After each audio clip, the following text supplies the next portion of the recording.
Next हम लोग understand करने वाले हैं solubility of gas in liquid.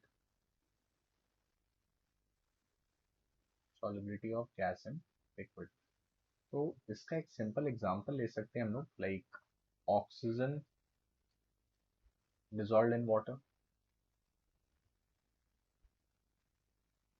Oxygen dissolved in water, या फिर CO2 इन सॉफ्ट ड्रिंक्स और कार्बोनेटेड बेवरेजेस।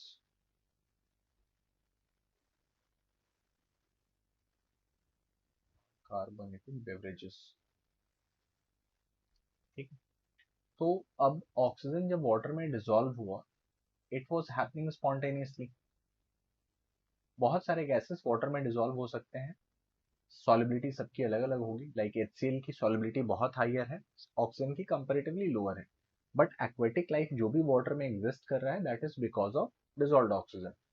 तो अगर ये प्रोसेस स्पॉन्टेनियस रहा, that means delta G is less than zero. Negative रहा होगा इस प्रोसेस के लिए, क्योंकि स्पॉन्टेनियस प्रोसेस के लिए delta G less than zero होता है। अब जब ऑक्सीजन एटमोस्फेयर में था, इट्स अ गैस, फ्री है मूव करने के लिए, रैंडमनेस हाई होगा। आफ्टर डिसोल्यूशन रैंडमनेस कम हो गया, वो डिसॉल्व हो गया उसके अंदर में। So entropy became less than zero, change in entropy is less than zero. अब अगर इन वैल्यूज को हम लोग पुट करें, delta G is equal to delta H minus T delta S में। टेम्परेचर केल्विन के स्केल में रहेगा, तो ये तो पॉजिटिव ही रहने वाला है। डेल्टा एस यहाँ पे नेगेटिव आ गया, that means minus T delta S का पूरा वैल्यू अगर चेक करेंगे, this will be positive.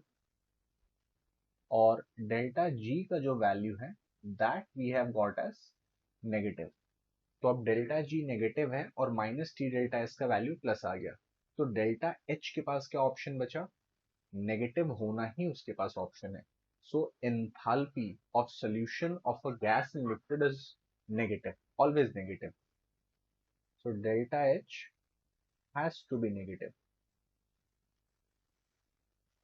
This means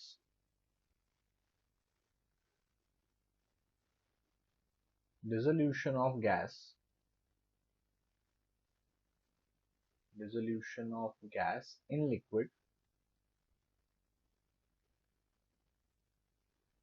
is an exothermic process. तो गैस जब भी लिक्विड में डिसॉल्व होगा, वो हमेशा एक्सोथर्मिक प्रोसेस है। सॉलिड वाले केस में अपने पास दो ऑप्शंस थे, यहाँ पे दो ऑप्शंस नहीं मिले, यहाँ पे एक ही ऑप्शन है। तो अब सिंस यहाँ पे एक ही ऑप्शन है, तो फॉरवर्ड डायरेक्शन में जब मूव करेंगे, तो फॉरवर्ड डायरेक्शन में यहाँ पे टेम्परेचर इंक्रीज करेगा और बैकवर्ड डायरेक्शन में टेम्परेचर डिक्रीज करेगा। ऑलराइट, तो अगर हमने टेम्परेचर इंक्रीज किया, तो by using Le Chatelier's principle, process क्या चाहेगा? टेम्परेचर को डिक्रीज करना, और उसके चलते वो बैकवर्ड डायरेक्शन में चला जाएगा। मतलब जो गैस पहले डिसॉल्व हुआ था, उसे बाहर आना पड़ेगा। We can simply mention solubility of gas,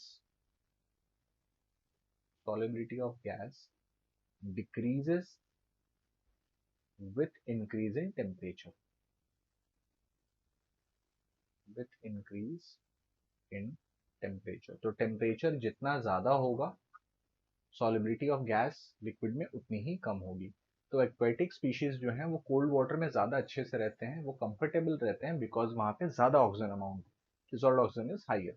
एक सिंपल एक्सपेरिमेंट आप चाहो तो कर सकते हो। एक कोक का बॉटल लेना है, उसको ओपन किया, थोड़ा सा टेस्ट किया, फिज का फिज बनेगा और एक अलग सा टेस्ट भी आएगा उसका। उसको रूम टेम्परेचर तक आने देना है, देन वापस उसको क्लोज कर देना है और फिर चिल करके दोबारा टेस्ट करना है। दोबारा जब टेस्ट करोगे, तो उसमें वो टेस्ट चेंज हो चुका होगा, it will be simply sugar and water. ऐसा क्यों हुआ? क्योंकि जब हम लोगों ने कैप को ओपन करके रखा और टेम्परेचर इंक्रीज होने दिया, तो जो CO2 गैस उसमें डिजॉल्व था, वो स्केप आउट कर गया। तो इसीलिए कोल्ड ड्रिंक्स हमेशा चिल्ड होते हैं। कोई भी कार्बोनेटेड बेवरेज हॉट नहीं मिलता है, क्योंकि हॉट ड्रिंक में CO2 डिजॉल्व ही नहीं रहेगा, वो अपने आप ही अलग हो जाएगा।